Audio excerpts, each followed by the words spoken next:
미래를 만드는 지식 강연 상상하라 이매진. 네,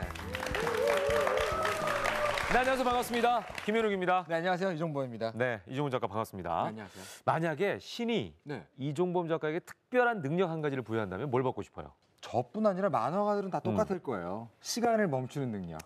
마감에 쫓길 때는 시간을 계속 늘리고 싶어요. 네. 김현우 씨는 어떠세요? 어떤 게 필요하세요? 저 같은 경우는 미래를 미리 볼 줄 아는 예지력 같은 거. 왜요? 네, 왜냐하면 주식 정보라든지 그렇죠. 저는 로또 당첨되기 직전에 그거 한 3초만 미리 알아도 그렇죠. 내가 그걸 사면 되잖아요. 사실 결국 네. 돈 버는데 제일 좋은 능력은 미래인가요? 그러니까 예지력이죠. 재미가 없잖아요, 사실. 왜요? 미리 뭐 다 알아버리면. 난 좋은데 왜? 아, 그래요? 왜? 돈만 벌면 되지? 결혼하시면 예지력이 올라가요. 결혼하시면 아내가 화를 낼 것 같은 상황을 잘 알 수 있어요. 아, 그래요? 네. 아직 안 해보시면 모르시죠? 예지력이 아니고 네네. 본인의 경험상의 촉이에요, 촉. 아니, 경험에 의한 예지력도 예지력이죠. 네. 많이 당했군요. 아, 전 아니고요. 많이 들었습니다. 네. 집에서 그렇게 사는구나. 제 얘기는 아니고요. 굉장히 많이 들어봤어요. 포장하는 게 이상한데? 자, 아무튼 타임머신이 있다고 하면 저는 미래를 잠깐 갔다 오면 어떨까 뭐 이런 생각도 해보고 아무튼 네. 미래에 대한 관심들이 참 많이 있는 것 같아요. 네네네. 네, 그래서 오늘은요. 미래 세상의 위기를 예측해보는 시간을 좀 마련해봤습니다. 자, 어떤 분들이 나오실지 궁금하실 텐데 오늘 주인공 두 분을 바로 모시도록 하겠습니다. 박수로 환영해 주십시오. 어서 오십시오.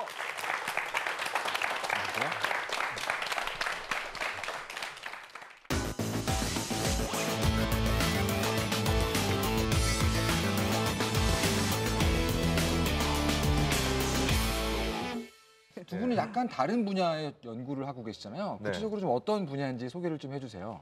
예, 저는 고려대학교 환경생태공학부에 있으면서 최근에 기후변화 영향 그리고 적응에 대해서 교육하고 연구를 하고 있습니다. 네, 저는 국립농업과학원 곤충산업과에 근무하면서 곤충을 새로운 미래 식량으로 이제 이용하는 그런 연구를 하고 있고 또 곤충으로부터 유용한 기능성을 발굴하는 그런 연구를 하고 있습니다. 네. 언뜻 처음에 소개할 때는 다른 것 같지만 얘기를 들어보면 연관성이 있는 분들이에요. 그렇죠? 기후 변화에 따라서 최근에는 깜짝 놀란 게 얼마 전에 참새만한 메뚜기 떼가 갑자기 러시아의 평원을 덮쳤다 이런 뉴스를 제가 본 적이 있어요. 그러니까 그것도 아마 기후 변화와 상관이 있지 않나 이제 이런 뉴스가 있었는데 그래서 두 분의 이야기가 연결이 되는 것 같습니다. 자, 먼저 오늘의 주제를 화면을 통해서 확인해 보겠습니다. 식량 위기를 예측하다.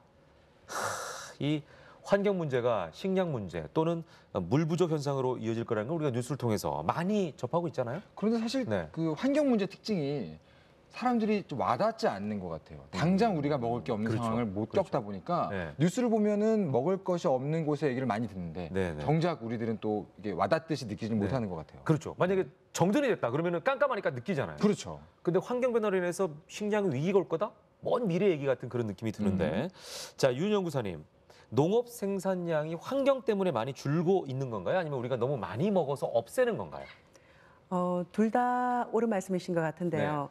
지금 현재는 저희가 뭐 우리나라 같은 경우에는 아직까지도 식량 부족에 대해서 몸으로 다 와닿지는 않겠지만 앞으로 미래를 대비해서 이러한 문제를 고민해 보는 것은 중요한 일이라 생각합니다. 식량 말고 또 기후 문제 같은 경우는 사실 우리도 좀 느끼고 있잖아요. 점점 이 이상기온이 생기고 겨울과 여름은 아주 길어지고요. 봄, 가을은 왔다 싶으면 바로 가버리고요. 이런 것들이 좀 큰 영향을 주고 있는 건가요? 예, 지금 말씀하신 것처럼 기후변화와 관련해서는 이상기후가 아주 매우 심각한 그 문제입니다. 네네네. 자, 그러면은 오늘 교수님께서 준비한 강연은? 예, 기후변화 위기인가 하는 주제입니다. 위기인가? 자, 이우균 교수님의 강연을 먼저 한번 청해 보도록 하겠습니다. 박수 부탁드립니다.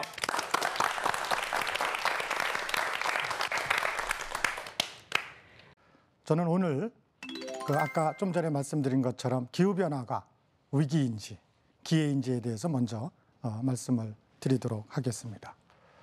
지금 보시는 사진은 제가 올 봄에 찍은 사진입니다. 4월하고 5월에 찍었습니다. 여러분 저것을 보면 무엇이 생각나십니까? 올 봄에 우리가 겪었던 아주 심각한 극심한 가뭄을 기억하실 겁니다. 4월까지 저렇게 물이 있어서 올챙이가 있었습니다만 5월에는 이미 바닥을 드러냈습니다. 이 사진도 역시 제가 찍은 겁니다. 5월하고 6월에 찍었습니다만 올해 가뭄은 6월까지 지속됐습니다. 저기 보이는 것이 잔디입니다. 그 6월의 잔디는 팔아야 되는데 파랗지 못하고 있습니다. 뿌리만 있지 아직 자라지 못하는 겁니다. 저것으로 보면 우리나라는 반건조지대입니다. 6월에 잔디는 팔아야 되는데 6월에 잔디가 자랐다는 것은 반건조지대입니다. 자, 여러분 그러면 지금은 어떻습니까? 올 여름 저는 가뭄이 끝나자마자 아주 극심한 무더위를 경험을 했습니다. 그리고 매우 습했습니다. 자, 이런 것을 볼 때 이런 것이 기후변화겠구나라고 생각을 하실 겁니다. 기후변화는 지구 주위를 둘러싸고 있는 온실가스라는 것에 의해서 지구가 점차 더워지는 겁니다. 그것은 사실은 우리가 지구라는 위성에 살고 있도록 하는 원동력입니다. 그런데 그 온실 효과가 도가 지나쳐서 우리를 불편하게 하고 경우에 따라서는 우리에게 위험을 주는 수준으로 와 있다는 것이 기후변화에 대한 일반적인 내용입니다. 사실 기후변화에 대한 회의론도 있습니다. 그러한 온실가스를 적게 배출할 수 있는 상품을 가지고 있거나 생산 공정을 갖고 있는 나라들이 자국의 이익을 취득하기 위해서 만들어낸 것 아니냐. 그러나 기후변화에 대한 정부 간 패널이라는 것이 있습니다. IPCC에서는 많은 과학적 근거를 가지고 기후변화는 사실이다, 분명하다라고 이미 발표를 했습니다. 작년에 발표된 5차 보고서에서는 기후변화에 대한 인류의 영향은 분명하다라고 경고를 하고 있습니다. 그래서 이러한 기후변화에 대한 인위적인 온실가스 배출을 줄이지 않으면 우리에게 재앙을 가져다 줄 수준으로 기온은 올라갈 것이다 라고 경고하고 있습니다. 그러면서 두 가지 방법을 제안합니다. 하나는 온실가스를 줄이는 저감, 또 하나는 기후변화에 적극적으로 대응해 나가는 적응 방법을 제안을 합니다. 저감을 위해서는 각 국가는 여러분 표에서 보시는 것처럼 저러한 감축 목표를 제시하게 돼 있습니다. 우리나라는 지난 6월 말에 37%를 제안을 했습니다. 이것은 주변의 나라에 비해서 결코 낮은 수치는 아닙니다. 이러한 감축 목표 제한이나 또는 그 이행을 게을리하면 현재는 국가적으로, 국제적으로 매우 그 비난을 받는 시대가 되어 있습니다. 자, 그러면 기후변화는 왜 심각한 것일까요? 기후변화의 심각성은 이상기후가 빈번히 발생하는 데 있습니다. 전에는 그 태풍이 9월이면 거의 마무리됐습니다. 그러나 최근에는 9월은 물론 10월까지도 오는 경우가 많습니다. 이번 5차 보고서에서는 특히 농업과 식량에 대한 경고를 강하게 하고 있습니다. 여기 보시는 것은 기후변화에 의한 이상기후, 가뭄, 무더위, 그리고 폭설 등에 의해서 농업 생산성, 즉 식량의 생산성이 감소된다는 표를 보여주고 있습니다. 이러한 심각성으로 인해 우리는 과연 어떻게 기후변화에 대응해 나갈까가 앞으로 우리가 행해야 될 자세라고 봅니다. 결론적으로 말씀드리면 기후변화는 현재 우리의 주변에 와 있고 그것도 위험 수준으로 와 있고 그것으로 인해서 식량은 부족해질 것이다 라는 것이 일반적인 경고입니다. 기후변화 그 자체는 우리에게 식량을 가져다 줄 수도 있고 식량을 막을 수도 있습니다. 그러나 우리가 어떻게 하는가에 따라서 그것은 달라집니다. 우리는 식량 생산, 유통, 소비로부터 발생되는 쓰레기, 그 다음에 물 소비, 에너지 소비에 대한 새로운 혁신이 필요합니다. 예, 이번 강의는 이것으로 마치겠습니다. 고맙습니다. 네, 이우균 교수님의 강연이었습니다. 저는요 매번 우리가 이제 온실가스 때문에 지구의 온도가 올라간다 이런 얘기를 너무 많이 들었는데, 그렇죠. 기본적으로 사람이 많아지면 왜 우리도 사람이 많아지면 막 열이 막 나지 않습니까? 그렇죠. 사람이 많아지는 것 자체가 문제 아닌가요? 저 그 생각도 해봤거든요. 물론 그 환경 문제도 그렇고 네. 기후 변화 문제도 그렇고 사람이 많이 사는데 문제가 네. 있습니다. 많이 살면은 뭔가 많이 쓰게 되고 뭐가 많이 발생할 거 아니에요. 그런데 한번 생각해 보시면 지금 저희는 다 도시에 대부분 살고 있지 않습니까? 도시에서 올 여름에 올 봄에 가뭄이 그렇게 심각하셨을 때 샤워 못 하신 분 있습니까? 아, 그렇네요. 그러네요. 다 다 샤워 잘했을 겁니다. 네. 세수 잘하고. 예. 겨울이 아무리 추워도 따뜻한 물 나올 것이고. 난방이 잘 되니까. 그러니까 사람이 많이 산다 그러는 것이 아니라 그 사람을 위한 그 시설이 너무 좋은 겁니다. 그 시설에서 배출되는 이런 가스들이 결국은 기후 변화를 유발시키는. 사람이 많다는 그 뭐 체온 이런 단순한 문제라기보다는 그거는 이제 기술에 의한 배출물들이 문제군요. 궁금한 게 제가 어렸을 때도 온실 효과, 지구 온난화 이런 얘기 들었었거든요. 저도 들었죠. 예. 뭐 김현욱 씨가 어렸을 때부터 들었다면 정말 옛날부터 우리가 다 알고 세대 아니에요? 다른 세대입니까 우리? 같은 세대는 아니죠. 또 이런 얘기하는데 나를 또 공격을 하시네. 근데 네, 저 어쨌거나. 어렸을 때나 네. 거의 한 20년 전부터 다 알고 있었던 얘기잖아요. 네. 근데 왜 지금까지 그걸 막지 못했거나 대처를 그러네요. 못해서 아직까지도 그 문제가 얘기가 되고 있는 건가요? 그 막지 못했다고는 저희가 볼 수 없고요. 예. 그 환경 문제도 그렇고 기후 변화 문제도 그렇고 소위 얘기해서 그 파괴는 매우 빨리 오고 네. 그다음에 좀 쉽습니다. 여러분 뭔가 이렇게 뭐 환경을 훼손시킨다든지. 네네네. 근데 훼손한 다음에 그걸 다시 복구시키려면 네네네. 시간도 오래 걸리고 굉장히 복잡하죠. 아, 그럼 그 파괴되는 속도를 좀 늦추는 것에 노력을 기울이는 것까지가 아직까지 한계였다, 뭐 이런 얘기인가요? 뭐 기후 변화 관련돼서는 사실은 또 그 영향의 것이 굉장히 오랜 기간 동안 온 거라고 볼 수가 있습니다. 그리고 복잡하고 그러니까 환경 문제하고는 또 다른 차원입니다. 네네. 더 복잡하고 더 기한이 많이 걸리고. 그러니까 심각한 걸 알면서도 그거를 빨리 복구할 수가 없었기 때문에 오래전부터 그 얘기를 계속 반복적으로 하고 있는 거네요. 반복적으로 하고 있습니다. 알겠습니다. 자, 오늘 그 이우균 교수님의 강연을 들은 분들 여기 많이 계신데 궁금한 게 있으시거나 또는 의견이 있으신 분들은 저희가 모시도록 하겠습니다. 손 들어서 질문해 주시죠. 네. 2030년까지. 일로 나와주세요. 일로. 왜요, 왜? 자, 먼저 본인 소개 좀 부탁드리겠습니다. 네, 저는 화곡동에서 온 조명현입니다. 네. 그러니까 오늘 어떻게 오게 되셨어요? 아니 요즘에 환경 문제가 많으니까 예. 관심이 좀 있었습니다. 예. 그러니까 어떻게 궁금하셨어요? 예, 근데 2030년까지 모든 나라가 그 배출 적게 한다고 온실가스. 했는데, 예, 근데 왜 2030년이 기준이 됐는가? 그게 궁금합니다. 왜 2030년입니까, 진짜? 가깝게 2020년 이래도 되고, 그죠? 아까 말씀드린 대로 미래를 예측하는 것은 너무 어렵고 네네. 그 저희가 소위 그러니까 기후 변화에 대한 예측과 그것에 영향을 예측은 보통 50년, 100년으로 합니다. 그만큼 앞으로 1년 이렇게 올 것에 대한 예측은 그만큼 어렵다는 거죠. 그러면 2050년이지 왜 또 2030년이에요? 2020년이 그 소위 얘기해서 그 기후 변화 그 교토 협약이라는 것인데 그것이 종료가 되는 시점입니다. 2020년이요? 20년이요. 그럼 2030년은 뭐예요? 그 이후에 신기후 변화 체제라고 봅니다. 그러니까 신기후 변화 체제에는 어떻게 할 것이냐.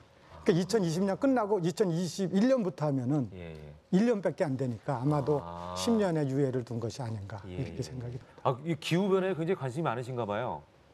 아니 모든 국민한테 지금 직접적으로 체험이 되는 거니까 그렇죠. 올 봄이랑 여름에는 어떻게 지내셨어요? 죽을 뻔했죠.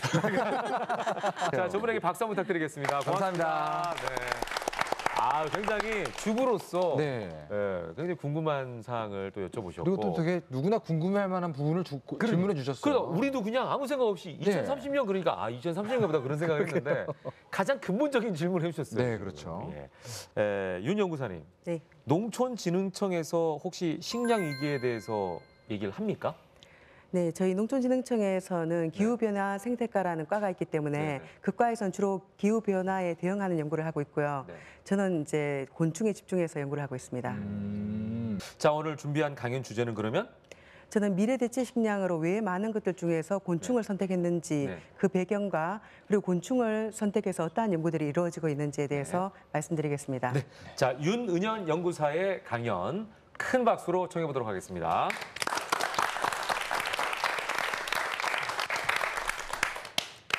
제가 오늘 말씀드릴 내용은 미래 대체 식량으로서의 곤충의 중요성, 그 가치에 대해서 말씀드리겠습니다.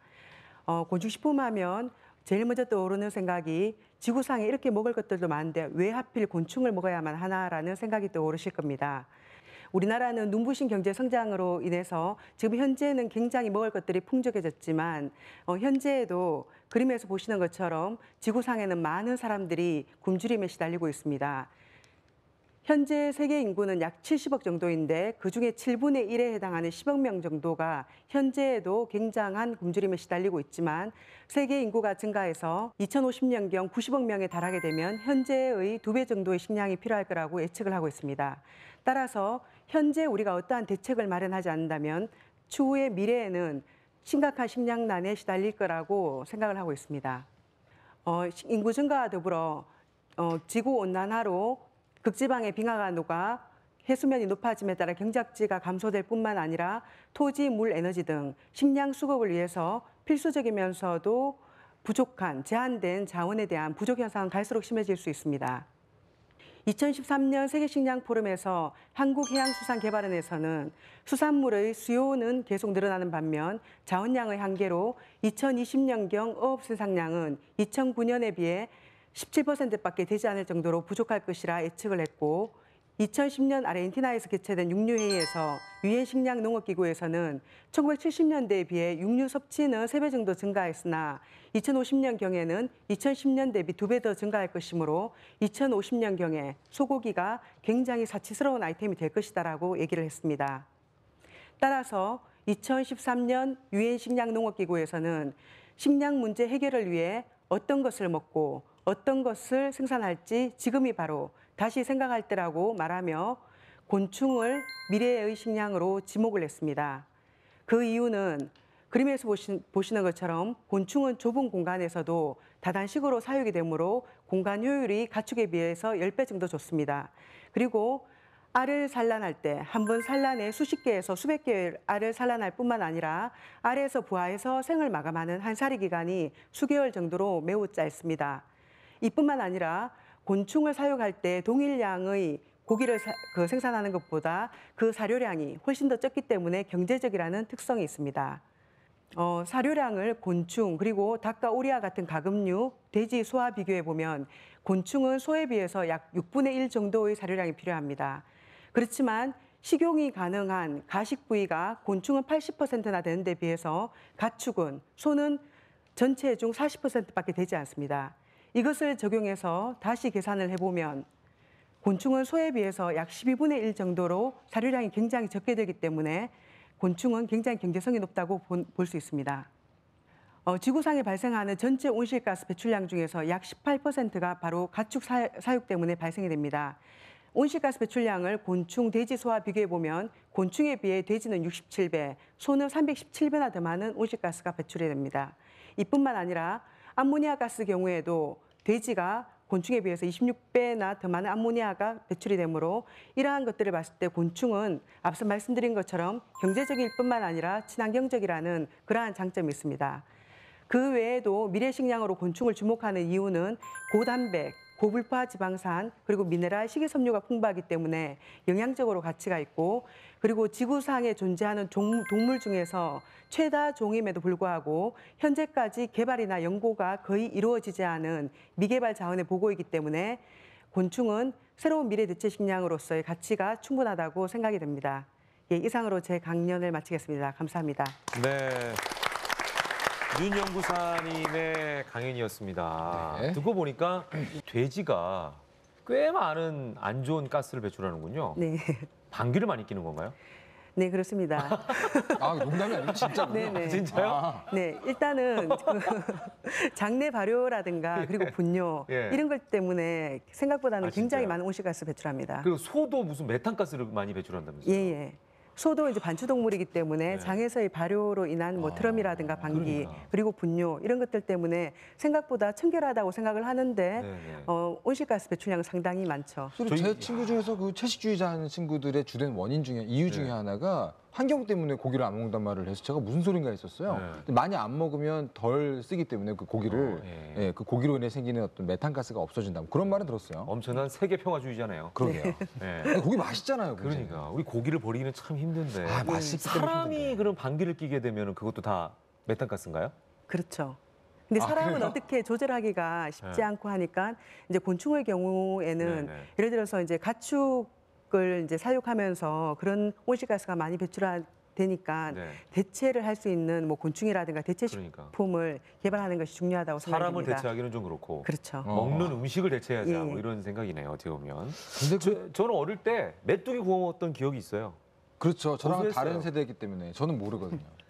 어때요, 맛이? 제가 살았던 곳이 그런 곳이라서 그런 거예요. 근데 진짜 궁금했어요. 그 얘기를 많이 들어봤는데 네. 맛이 어때요? 구워서 먹으면 바삭바삭합니다. 그 왜 새우튀김 있잖아요, 새우. 네네네. 그런 맛 나요. 아 정말요? 네. 궁금하게 모양이 문제죠. 사실 모양이 항상 문제인 게 그 영화 보시면 설국열차 같은 영화에서도 이제 바퀴벌레를 이용한 뭐 양갱 뭐 이런 것처럼 그런 모양새가 되는 건가요? 네, 뭐 곤충의 형태를 그대로 보이도록도 할 수가 있겠지만 네. 양갱같이 이제 곤충의 형태는 보이지 않고 네. 단지 이제 뭐 영양분을 공급하는 그런 쪽으로도 사용할 수가 있는데요. 생각보다 이제 바퀴벌레는 아직까지 식용은 아니지만 네. 다행이죠. 해충으로만 생각하시진 않으셨으면 좋겠습니다. 아 그래요? 앞으로 연구사님께서 해충이 아닌 식량으로 개발하신대잖아요. 아 기본적으로 그 곤충류나 그쪽에 애착이 좀 있으시군요. 그렇죠. 아 연구 대상에 마음이 가나 봐요. 네. 과학자들이.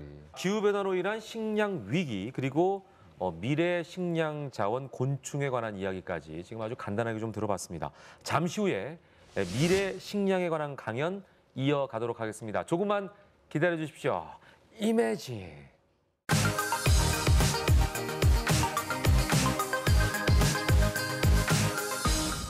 창조적인 미래를 만드는 지식강연 이매진 여러분께서 함께하고 있습니다. 자, 이제 두 번째 주제를 살펴보겠습니다. 보여주시죠.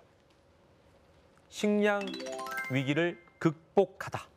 굉장히 희망적인 주제가 나왔습니다. 네. 식량 위기를 극복할까? 이런 것도 아니고 극복하다.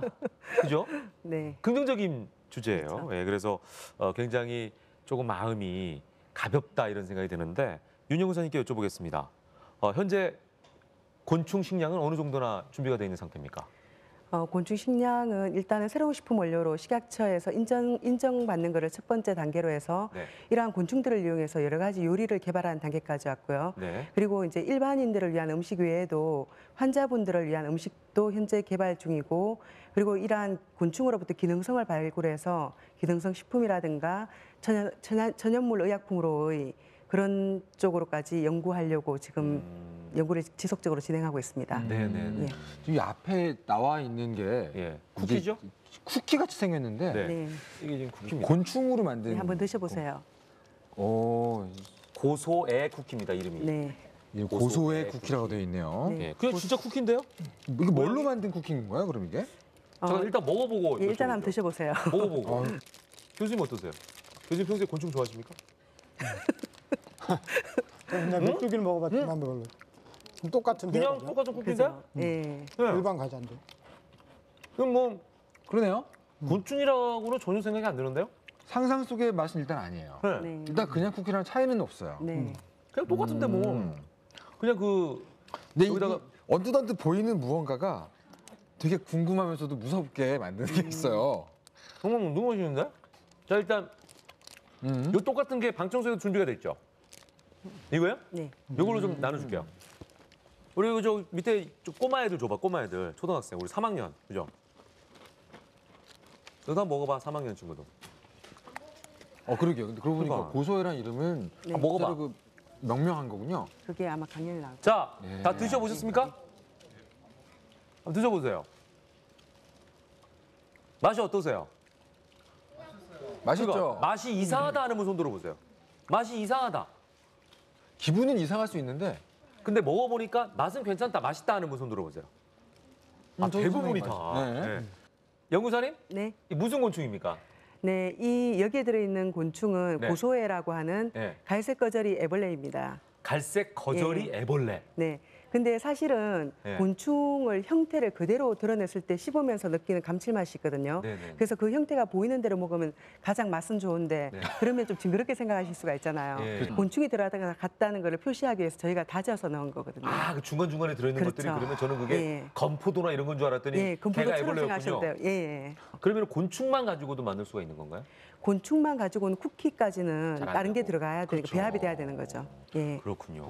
저는 그래도 오늘 그 곤충 식량을 가지고 나오신다 그래서 네. 곤충 모양이 있는 걸 하나쯤은 가지고 나오실 줄 알았어요. 그러니까요. 아, 가지고 왔어요. 가지고 아니 그냥 물어봤는데 진짜 가지고 오셨어요? 네. 진짜? 보겠습니다. 줘보세요. 아이고 이거. 아이고 이거. 아이고 수밖에 안 나온다. 와. 이게 고소예요? 예. 예, 이렇게. 근데 저는 이건 못 먹을 것 같아요. 어떠세요, 여러분? 예, 언뜻 보면은 이런 표현 어떨까요? 큰 구데기? 저기요. 지금 먹으려고 가져온 볶음이잖아요. 조금 길고 큰 구데기 이런 느낌인데요? 야, 요거 일단 제가 MC니까 일단 제가 한번 스스로 진짜로요? 예, 뜯어가지고 이종범 씨께 한번 드려볼게요. 전 힘들 것 같아요 이거.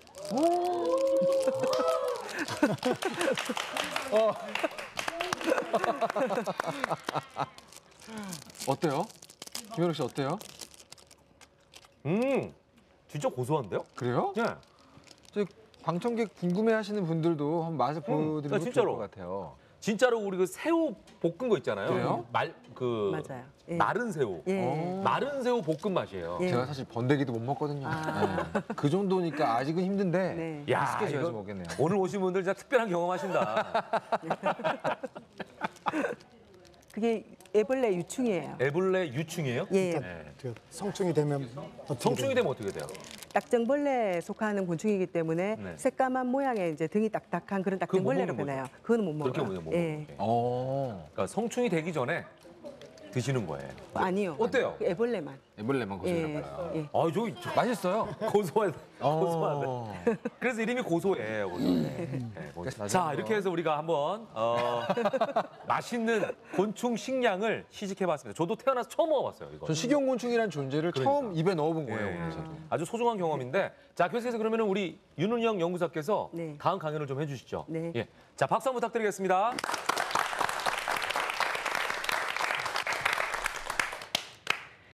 지금으로부터 불과 5년 전인 2010년도에 국내에서 처음으로 곤충산업 육성을 위한 곤충산업 육성법이 제정이 되었습니다. 그때 곤충산업이라고 하면 화분매개, 천적, 학습 애완용 등의 용도밖에 없었습니다. 그래서 농촌진흥청에서는 곤충에 대한 용도를 좀 더 넓히기 위해서 식용, 약용, 사료용에 대한 연구를 시작을 했습니다. 국내에서 식품공전에 등재가 되어서 식품으로 제조 및 판매가 가능한 곤충은 어떠한 연구를 통해서가 아니라 30년 이상 먹어왔다는 사례가 있기 때문에 식품공전에 등재된 아마 여러분들도 먹어보신 경험이 있는 벼메뚜기, 누에의 번데기, 그리고 누에의 애벌레 중 백강잠 이 3종이 전부였습니다. 저희는 새로운 식품으로 이용하기 위해서 저희는 새로운 식품으로 곤충을 등록하는 연구를 시작했습니다. 그 대상 곤충으로는 이미 대량 사육 시스템이 확립되어져 있어서 농가가 형성되어져 있고 비록 30년은 아닐지라도 국내외에서 식용으로 먹고 있다는 그런 사례가 보고되고 있는 갈색거저리, 흰점박이 꽃무지, 그리고 장수풍뎅이, 애벌레를 대상으로 했고 그리고 그 제형으로는 곤충이 가지고 있는 물질을 가장 원형 그대로 함유하고 있는 동결건조를 선택을 했습니다. 이 3종 곤충을 대상으로 새로운 식품 원료로 등록하기 위해서 우선 제조 방법을 확립하였고 그리고 함량 분석 등에 이용할 대표 물질을 선정을 했습니다. 그 외에도 곤충의 영양 성분을 분석을 하고 곤충이 인체에 무해하다는 것을 입증하기 위해서 중금속이나 유해 미생물 그리고 잔류 농약 등의 유해 물질을 분석한 결과 모두 식품 기준치 이하였기 때문에 식품으로 이용하기에 해가 없다는 것을 확인할 수가 있었습니다. 그 외에도 독성 평가를 수행한 결과 모든 독성 평가에서 음성임을 확인함으로써 곤충은 인간이 식품으로 이용하기에 안전하다는 것을 확인할 수가 있었고 이러한 연구 결과를 바탕으로 과학적인 입증을 통해서는 국내에서 처음으로 2014년 7월에 갈색거저리 유충이 그리고 2개월 후인 9월에 흰점박이 꽃무지 유충이 그리고 올해 6월에 장수풍뎅이 유충이 새로운 식품 원료로 인정이 되어서 식용으로 곤충을 산업화할 수 있는 길이 마련되었습니다. 앞서 일부에서 곤충의 경제적 그리고 친환경적인 그런 장점을 말씀드렸는데 곤충은 영양적으로도 굉장히 가치가 있습니다. 우선 식용곤충과 동일하게 동결건조한 주요 단백질원인 식품과의 영양 성분을 비교해 보면 단백질의 경우 곤충 단백질은 돼지고기보다는 높고 그리고 계란, 소고기보다는 유사하다는 것을 알 수가 있습니다. 그리고 육류의 경우에는 탄수화물 함량이 매우 적은 데 비해서 곤충은 탄수화물도 어느 정도 다량 함유하고 있기 때문에 3대 주요 영양소라고 말하는 탄수화물, 지방, 단백질이 골고루 분포되어져 있음을 알 수가 있고 그 외에도 미량 원소인 비타민이나 무기질 같은 것들도 고르게 분포되어져 있음을 알 수 있습니다. 또한 지방 중에서는 혈행 개선에 도움을 준다고 하는 불포화 지방산이 총 지방산 중에서 70% 이상을 차지하기 때문에 곤충식품은 영양적으로는 손색이 없다고 보셔도 좋을 것 같습니다. 곤충을 식품화로 이용하는데 가장 큰 걸림돌이 바로 인식의 문제입니다. 그래서 저희 연구팀에서는 이러한 식용곤충을 인식을 전환하기 위해서 식용곤충 애칭을 대국민 공모하여서 갈색 거저리 애벌레는 고소한 애벌레라는 그런 의미로 고소해로, 그리고 흰 점박이 꽃무지는 꽃무지와 예전부터 우리가 불리었던 굼벵이의 합성어인 꽃뱅이로 선정을 하였고, 이렇게 선정된 애칭을 사용한 결과 국민들의 식용곤충에 대한 인식이 많이 개선이 되었습니다. 기존의 번데기나 메뚜기의 경우에는 그 형태를 그대로 볶거나 조리는 그런 조리법밖에 없었지만 식용곤충이 보다 널리 이용될 수 있도록 저희는 곤충을 형태를 보이는 그대로 이용할 수도 있겠지만 분말, 다짐, 육수 같은 것들의 형태를 이용하여서 한식이나 양식 그리고 후식 같은 다양한 음식에 적용하는 그러한 조리법을 개발했습니다. 그리고 일반 식품뿐만 아니라 일반적으로 생채를 이용해서 요리해서 섭취하는 육류와는 달리 곤충은 주로 건조해서 사용하기 때문에 적은 양으로도 동일한 양의 단백질을 공급할 수 있는 특성이 있습니다. 이러한 특성을 이용해서 식욕이 저하되고 그리고 소화 흡수력이 떨어지는 환자분들을 위한 암 환자 고단백식이라든가 연화곤란식 같은 그러한 환자식을 위한 여러 가지 음식들도 현재 연세의 어려움과 공동으로 개발 중에 있습니다. 이뿐만 아니라 곤충식품에 대해서 혐오감이 있으신 분들조차도 식용곤충을 찾으실 수 있도록 이미 동의보감에는 95종의 곤충에 대한 효능이 보고되어져 있지만 아직까지 과학적으로는 거의 해명되지 않았기 때문에 곤충을 대상으로 여러 가지 기능성, 간보호라든가 항치매, 항당뇨 등의 기능성을 발굴하는 연구도 지속적으로 수행하고 있습니다. 따라서 이러한 연구 결과를 바탕으로 현재 주요 단백질원인 약 17조 원 규모의 국내 육류 시장을 곤충이 단 1%만 대체하여서 약 1,700억 원 규모의 곤충식품 시장이 형성되는 날이 올 수 있기를 기대합니다. 이상으로 제 강연을 마치겠습니다. 감사합니다. 네.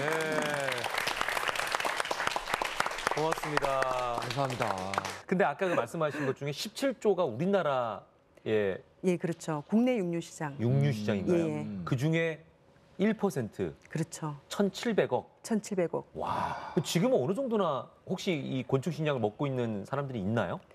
네, 저희가 곤충식품이 등록된 이후에 네. 제품화가 되기 시작한 게 작년 8월부터거든요. 얼마 안 됐군요. 예, 그런데 지금 여기 계신 분들도 곤충식품이 현재 판매되고 있다는 사실을 잘 아시지 못하는 그러니까요. 것처럼 네. 저희도 나름대로 열심히 홍보를 했지만 아직까지는 많은 분들이 알고 계시지 못하기 때문에 저희가 좀 더 노력해서 이제 제품이 훨씬 소비가 되도록 노력해야 될 것 같습니다. 아까 보니까 연화곤란식이라거나 암 환자용 식단도 있는 것 같은데 그러면 병원이라거나 이런 곳에서 환자들을 상대로 해서 팔 수도 있는 거군요. 네. 저희가 이제 올해는 일단은 여러 가지 가능한 메뉴를 개발하는 단계고요. 네네. 내년에는 저희가 환자군을 모집해서 기존의 환자식을 먹었을 경우와 그리고 곤충이 들어간 환자식을 먹었을 경우에 어떠한 변화가 있는지 임상 실험을 진행하게 됩니다. 자, 일단 궁금한 게 있으신 분 손 들어 주십시오.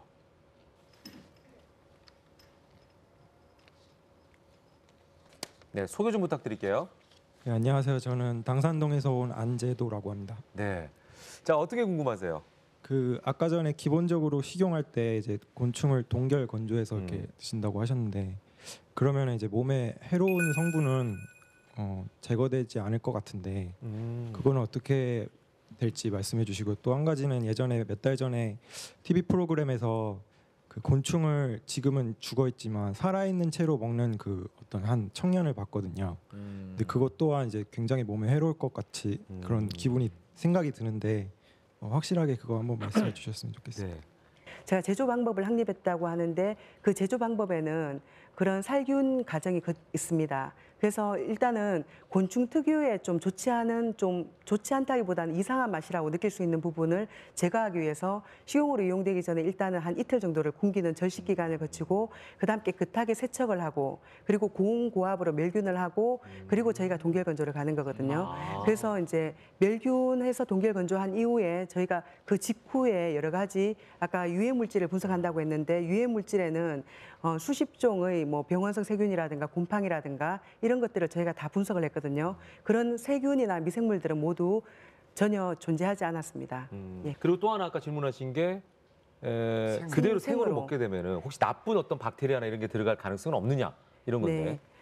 그러니까 생으로 먹는 거는 어떻게 생각하면은 그 육회를 드신다든지 생선회를 드신다는 그런 경우하고 마찬가지로 곤충 같은 경우에도 만약 그냥 그 자체로 먹을 경우에는 뭐 그런 미생물들이 존재할 수 있겠지만 어떠한 살아있는 상태로 이제 그 육질을 느끼면서 어떠한 그런 살균 그런 방법이 있다면 충분히 안심하고 드셔도 되지만 우선 일단은 국민들이 드시라고 저희가 말씀드리기 전에 그런 이제 안전성을 입증하는 연구가 선행되어야 될 것이라고 생각합니다. 식량 문제는 전 지구적인 문제잖아요. 네. 한국에서는 이렇게 연구를 하고 계신데 다른 나라 같은 경우는 어떻습니까? 다른 나라에도 이제 벨기에 같은 경우에도 2010년도에 10종 곤충이 새로운 식품 원료로 등록이 되었거든요. 그리고 저희가 식용곤충이라고 하면은 뭐 먹을 게 없어서 못 사는 뭐 동남아시아라든가 중국이라든가 이런 데에서만 먹는다고 생각을 하시는데 생각보다 식용을 경험한 사람들은 지구상의 인구의 한 3분의 1에 해당하는 20억 명 이상이 식용을 경험한 바가 있고요. 그리고 최근에는 미국이라든가 뭐 영국, 네덜란드, 프랑스 같은 선진국에서도 곤충을 이용한 제품도 개발되어져 있고 그리고 레스토랑 같은 경우에도 훨씬 더 계속 증가하는 추세입니다.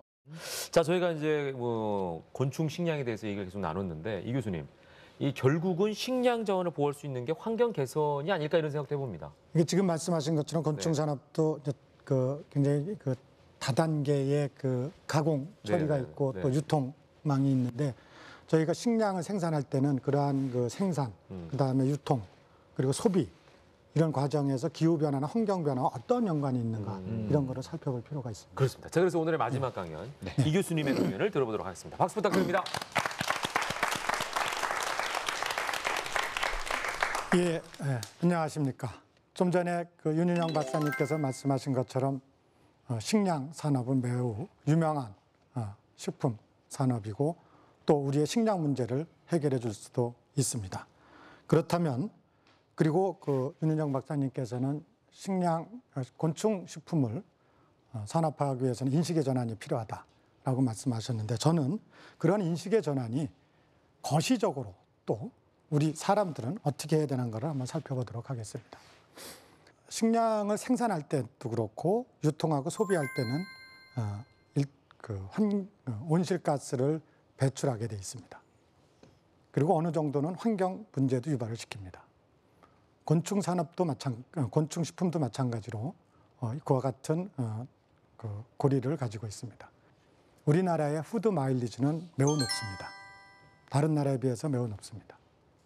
그렇다면 이와 같이 높은 푸드 마일리지는 결국 기후변화 관련시켜서 볼 때 온실가스를 매우 많이 발생시키는 음식 소비 패턴으로 볼 수가 있습니다. 온실가스 배출은 결국 지구온난화를 유발시키는 원인자가 되는데 그럼 우리가 음식을 소비하면서 저와 같이 많은 온실가스를 배출시키면 우리 음식 문화는 온실가스 배출로 인한 기후변화의 원인자가 아닌가라는 생각을 해볼 수가 있습니다. 더욱 심각한 것은 그 밑에 그래프에 보시는 것처럼 저희 푸드 마일리지는 증가하고 있습니다. 과거에는 저희가 일본보다 적었습니다. 그러나 점차 증가해서 지금 일본보다 저희가 높습니다. 그렇다면 똑같이 음식 문화에 있어서 우리는 기후변화 대응에 소홀한 나라가 아닌가 이렇게 비난을 받을 수가 있습니다. 자, 이것은 그 우리나라 온실가스 감축 목표에 대한 그래프입니다. 우리는 그렇게 낮지 않은 것을 제출했다고 봅니다. 그러나 유럽의 시각에서 보면 우리나라는 불충분한 것에 분류가 되고 있습니다. 그 원인을 보시면 저기에 있는 그 배출 실적이 지금 검은 선으로 되어 있는 거 굉장히 높습니다.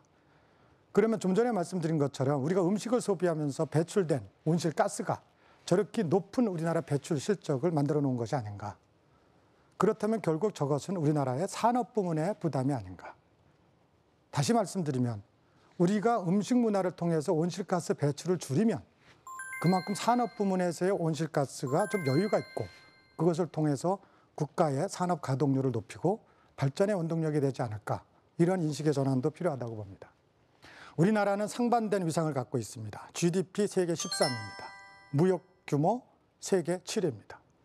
그리고 GGGI라는 기후변화 관련된 연구소, 그다음에 GCF라는 기후변화 세계은행을 유치를 한 상당한 성과 있는 나라입니다. 그럼에도 불구하고 음식은 75% 수입, 에너지는 97% 수입, 온실가스 배출 세계 7위입니다. 이러한 상반된 위상에서 과연 우리는 어느 쪽을 선택해야 될 것인가? 세계 온실가스 배출 7위라는 것에서는 상당한 부담이 있습니다. 그것을 벗어나야 합니다. 기후변화는 상당히 복잡한 문제입니다. 그리고 그것을 해결하는 데 상당히 시간이 많이 걸립니다. 그리고 정답이 없습니다. 우리가 해결해야 될 당면한 문제가 아닌가 이렇게 보는 것이 타당합니다. 우리가 그러면 민간 차원에서는 어떻게 해야 되는가? 아까 말씀드린 것처럼 푸드 마일리지가 높은 음식은 적게 먹고 소위 얘기해서 제철 음식, 제철에 만들어진 음식, 그다음에 지역 음식, 그리고 곤충식품과 마찬가지로 우리에게 건강한 술 줄 수 있는 새로운 음식에 대한 우리의 인식 변화, 그리고 전체적으로는 생산, 소비, 생산, 유통, 소비 과정에서 온실가스를 적게 배출하고 환경오염을 덜 시키는 음식을 먹어야 됩니다. 마지막으로 이런 음식은 에너지와 물과 떼일래야 떼일 수가 없는 그 연관관계가 있습니다. 세계적으로 보면 앞으로 이러한 것들의 수요는 증대되고 부족한 현실은 분명할 것입니다. 따라서 우리의 건전한 음식 문화가 세계 환경도 지키고 저희 건강도 지키고 우리나라의 발전도 이룰 수 있다는 인식의 변화가 필요하다고 봅니다. 예, 이만 제 강의 마치겠습니다. 고맙습니다. 네. 자, 이우균 교수님의 마지막 강연이었습니다. 저는 이제 궁금한 게 말이죠. 우리가 먹는 음식에서 발생하는 온실가스가 산업에서 발생시키는 온실가스보다 그렇게 큽니까, 비중이? 크지는 않습니다. 예. 그 비중이 절대적으로 크지는 않지만 네네. 그 산업에서 저희가 발출시키는 그 온실가스가 상당한 부담이거든요. 저희 나라에서는. 예. 그런데 그것을 산업 부문에서 1%를 예를 들면 줄인다라는 거는 산업의 가동률이 저하되는 거고 우리나라의 대외 무역 수지 면에서도 굉장히 악영향을 미칩니다. 그러나 음식은 우리가 좀 저희가 바꿔서 조금만 먹으면 되니까. 노력하면 음식에서 1% 줄이는 것은 저는 그렇게 어려운 것은 아니라고 생각합니다. 그러면 산업에서 1%가 여유가 있는 거죠. 또 하나 대체 궁금한 효과가 건요. 있는 나라별로 그 온실가스를 감축해야 되고 그 배출량을 정해져 있다라고 하는데 그걸 어떻게 계산하죠? 저는 그게 되게 궁금하더라고요. 전체적으로 수치를 세는 건지 우리가 뭐 예를 인구수는 세면 되는데 이거 눈에 보이는 게 아니잖아요. 측량 같은 걸 하지 않나요? 그렇죠. 그러니까 제가 아까 말씀드린 것처럼 소위 얘기해서 탄소, 과학, 온실가스 통계인데요. 그것을 측량하는 방법은 부문별로 굉장히 복잡하고 다양합니다. 그래서 우리나라에서는 온실가스 종합정보센터에서 국제적인 기준에 의해서 산출될 수 있는 이런 계수라든지 이런 방법을 다 만들어 놓고 있습니다. 그래서 그런 것이 잘 되어 있을 때 우리가 얘기하는 통계가 국제적으로 인식이 되는 거예요. 자, 궁금한 거 있으세요? 일단 소개 좀 부탁드리겠습니다. 예, 용인 수지구에서 온 정명순입니다. 네, 어떤 게 궁금하세요? 탄소 배출 거래 중개인이라고 미래 직업군 중에 제가 들은 게 있는데 그게 그러면은 어떤 직업군인지 앞으로 아이들이 직업군이 많이 다양화되잖아요. 환경 관련해서 또 궁금해서. 탄소 배출 거래 중개인이요. 중개인. 예, 그러니까 온실가스를 줄이기 위해서 저희 나라가 추진하고 있는 산업 부문에서 추진하고 있는 것 중에 하나가 목표 관리제, 즉 각 산업 부문의 목표를 정해놓습니다. 그것하고 연계돼서 산업 부문 간의 탄소 배출권을 거래할 수가 있습니다. 그것이 지금 정부에서는 실행하려고 그러고 산업 부문에서는 상당히 좀 망설이고 있고 그러나 저희가 예측하는 것은 언젠가는 그것이 될 것이다. 사고 파는 거죠, 그러면? 그렇습니다. 근데 기업 부문 간에 그거를 그럼 중개하는 사람이 있는 그렇죠. 거예요? 그거를 계산하고 어느 기업에서 얼마만큼 배출된 것이 그 계산이 돼야 되고 또 그것이 그 기업의 그 부문입니다. 한 기업은 아니고 그 부문의 할당된 목표에 얼마만큼 그 못 미쳤는가, 덜 배출했는가, 그걸 계산을 해야 됩니다. 그리고 많이 배출한 기업에서도 계산을 해야 되고 그것을 어떤 식으로 배출할 수 있는가. 지금 중개인이 있습니까? 현재? 지금 현재는 그것이 없죠. 미래 직업일 수 있겠네요. 저희가 충분하게 가능하다고. 신기한 직업이네요. 우리에게 정말 어떻게 보면 가까이 있는 문제인데도 불구하고 그렇죠. 사실은 그렇게 크게 깨닫지 못하는 분야에 대해서 저희가 좀 얘기를 해본 것 같아요. 어떻게 보면 가장 먼 문제라고 느끼는 사람도 많을 거예요. 그러니까 어떻게 보면 바로 옆에 있는 문제인데. 그렇죠. 예. 자, 오늘 두 분께서는 말씀을 많이 해주셨는데 어떠셨습니까, 오늘 강의가? 예, 저도 곤충에 대해서 많이 알았고요. 네네. 그리고 이렇게 같이 얘기할 수 있는 것도 네. 좋았습니다. 네. 고맙습니다. 연구소님 어떠셨어요? 저는 기후변화가 갈수록 심해지는데 이러한 기후변화에 대응하기 위해서라도 네. 식용곤충에 대한 연구를 더 열심히 해야 되겠다는 생각을 네. 했습니다. 오늘 두 분을 만나셔서 저희가 잘 매칭을 시켜드리는 셈이네요. 네. 네. 그래서 앞으로 뭐 같이- 당부하시고 싶은 말씀 혹시 있으시면. 예, 이매진 많이 봐주시고요. 예, 예. 기후변화나 예. 곤충에 대한 네. 인식도 많이 해주시길 바랍니다. 고맙습니다. 뭐 결론을 다 내주셨네요. 두 분에게 감사의 말씀 부탁드리겠습니다. 고맙습니다. 감사합니다. 네. 고맙습니다. 상상 안내자 이종범의 이매진. 오늘은 또 어떻게 결론을 내볼 수 있을까요?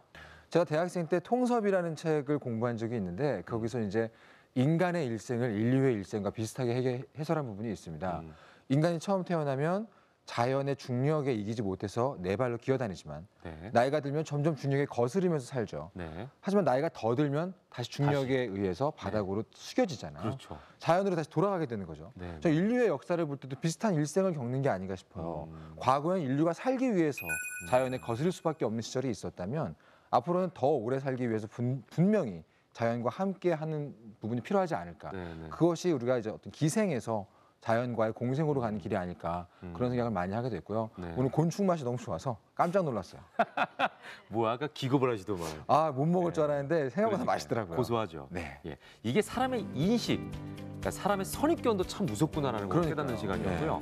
어쨌거나 식량의 위기가 오든 안 오든 간에 앞으로 곤충 식품 전문점은 꼭 생기겠구나. 네. 이런 생각도 해봤습니다. 전문 요리사도 생기겠네요. 그러니까요. 예.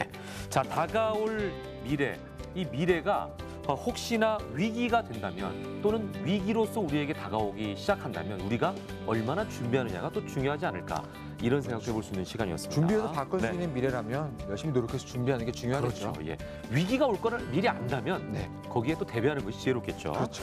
자, 더 발전할 수 있는 그런 기회가 될 수 있는 그런 상상 마당 이매진 됐으면 좋겠습니다. 다음 시간에 더 풍성한 상상력으로 함께하겠습니다. 함께해 주신 여러분 고맙습니다. 안녕히 계십시오. 감사합니다.